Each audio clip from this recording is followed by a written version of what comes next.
Kalau filler itu kan sekitar 6 bulan biasanya sudah diserap ya, atau kita harus melakukan prosedur itu lagi, diulang lagi. Tapi kalau fat graft ya sekalinya dia memang take, itu relatively permanen. Halo, selamat datang di Tanya Dokter.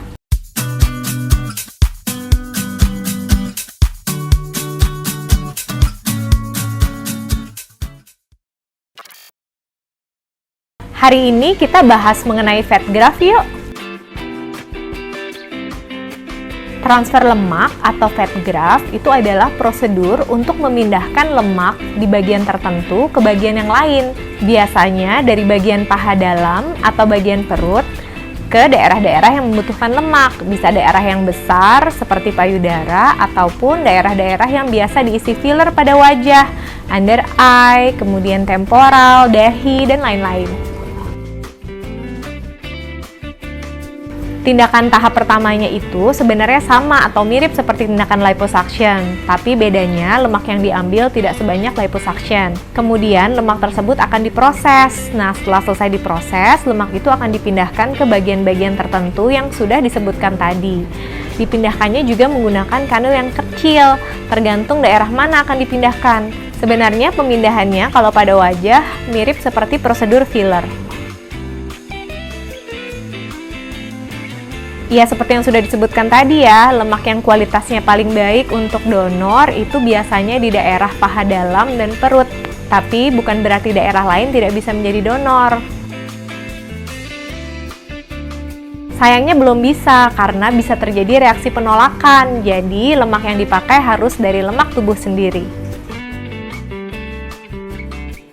Sebenarnya sih relatif downtime-nya minimal ya, agak mirip dengan filler. Tapi kalau filler kan memang lebih kecil lagi ya, atau relatively no downtime. Kalau fat graft mungkin dia lebih ada biru-birunya dulu yang mungkin terjadi juga sebenarnya di filler. Tapi kalau di fat graft lebih besar resikonya terjadi karena kita memberikan atau menyuntikkan lemaknya itu lebih banyak gitu volumenya ketimbang saat kita menyuntikkan filler. Ya, kalau pada wajah bedanya fat graft dan filler tentunya berbeda ya. Kalau filler itu berapa cc yang kita masukkan, nah itu jadinya segitu. Malah kadang-kadang ada efek menarik air pada filler, jadi lebih ngisi nih. Sedangkan kalau fat graft itu berbeda.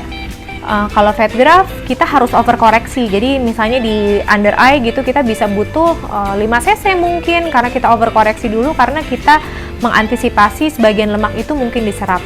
Tapi untuk hasil permanennya, kalau filler itu kan sekitar 6 bulan biasanya sudah diserap ya, atau kita harus melakukan prosedur itu lagi, diulang lagi. Tapi kalau fat graft ya sekalinya dia memang take, itu relatively permanen.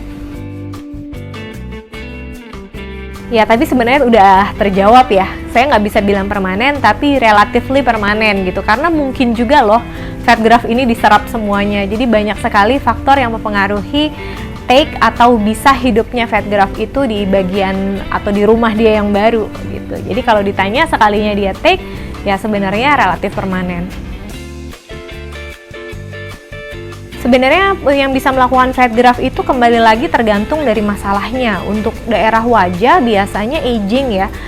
Kalau semakin tua itu kan mungkin ada garis-garis di wajah yang perlu dikoreksi atau perlu diisi sehingga tampak lebih bervolume.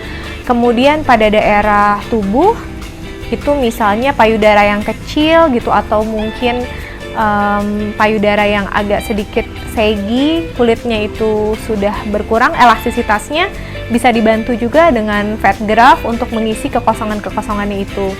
Kemudian fat graft juga bisa untuk scar di wajah, scar-scar bekas jerawat itu juga bisa dibantu dengan tindakan fat graft. Sampai jumpa di episode selanjutnya ya.